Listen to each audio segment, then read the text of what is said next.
ja rahu Jumalalt meie Isalt ja meie Issandalt Jeesuselt Kristuselt. Jutluse tekstiks loen tänaseks päevaks kirikukalendris antud teksti, see on Kolossa kirja 1. peatükist salmid 24-27. Apostel ütleb: nüüd ma rõõmustan oma kannatustes teie pärast ja oma ihus ma täidan puuduvat osa Kristuse kannatustest, tema ihu, see tähendab koguduse heaks, kelle teenriks ma olen saanud Jumala korralduse järgi, mis mu kätte on antud teie heaks, et teile täielikult kuulutada Jumala sõna. Seda saladust, mis oli varjatud endiste aegade ja sugupõlvede eest, nüüd on aga avaldatud tema pühadele, kellele Jumal tahtis teada anda, mis on selle saladuse kirkus ja rikkus kõigi rahvaste seas. See on Kristus teie sees, kirkuse lootus. Aamen. Istuge palun. Kord toodi meistri juurde üks vana latern. Klaas oli tahmane, plekk oli kõver, leek ei paistnud sealt laternast peaaegu üldse välja. Ja omanik ütles, lamp on vist läbi. Meister aga tegi rahulikult 3 asja.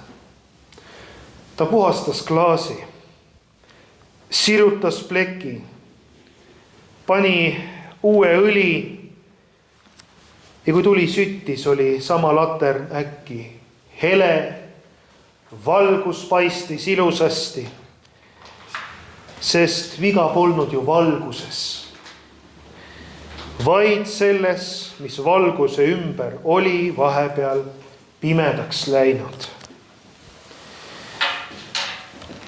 Apostel Paulus kirjas kolosslastele avab tegelikult samasuguse tõe koguduse elust.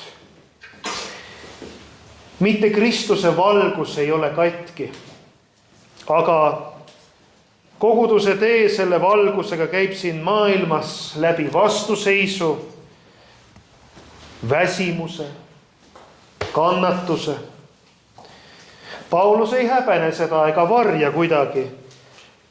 Ta räägib oma kannatustest ka koguduse heaks ja rõõmustab, sest teenimine ei olegi mingisugune mugav projekt, vaid Kristuse ihu teekond ristile. Ja siin on oluline erisus.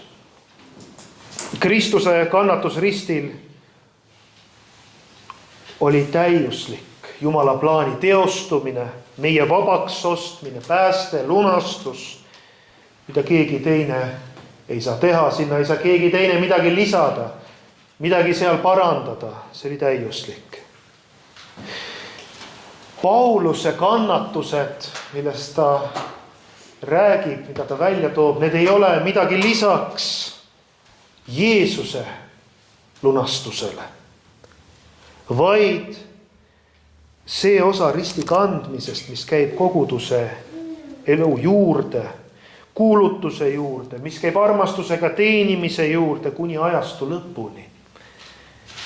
Nii saab nähtavaks, et evangeelium ei ole lihtsalt idee või mingisugune hea informatsioon meile, kuigi ta on meie jaoks ka hea sõnum, muidugi selle tähendus see ongi, aga see on tee. See on tee, mida käiakse. Ja siis tuleb meie ette selgelt tänase teksti kese.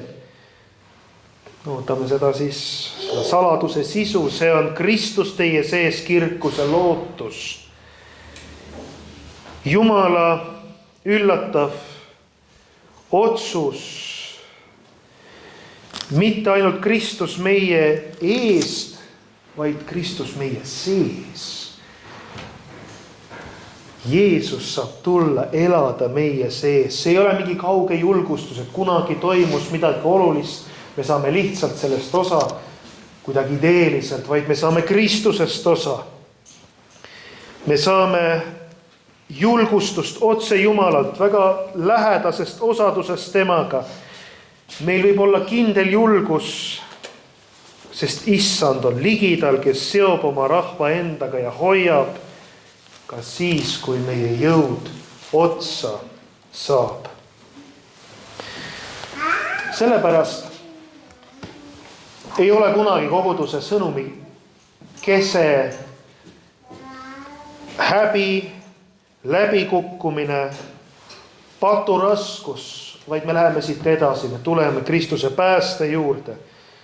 Kui teekond on raske, on Jumal väga lähedal. Me tuleme lootuse juurde. See sama Kristus, kes on ristil võitnud, elab oma rahva keskel ja tema kannab meid edasi. Ühes peres hoidis laps öösel pimedas koridoris vanaema käest kinni. No miks ta hoidis kinni seal pimedas, ta sosistas vanaemale, et no kui sina siin minuga oled, siis on kõik hästi. Siis saab olla. Mida see tähendab? See tähendab, ega koridor ei muutunud. Ei muutunud koridor, ei lühemaks ega laiemaks. Aga mis juhtus oli see, et hirmul ei olnud enam võimu. Hirm kadus. Tegelikult samamoodi on ka kogudusega. Kristus teie sees tähendab, et pimedusest minnakse läbi mitte üksinda, vaid koos Jeesusega kirkuse lootuses. See on tänase päeva põhiline sõnum. Olgu see julgustus meidki kandmas meie elu teele. Aamen. Me laulame laulus 61, 6. salmi.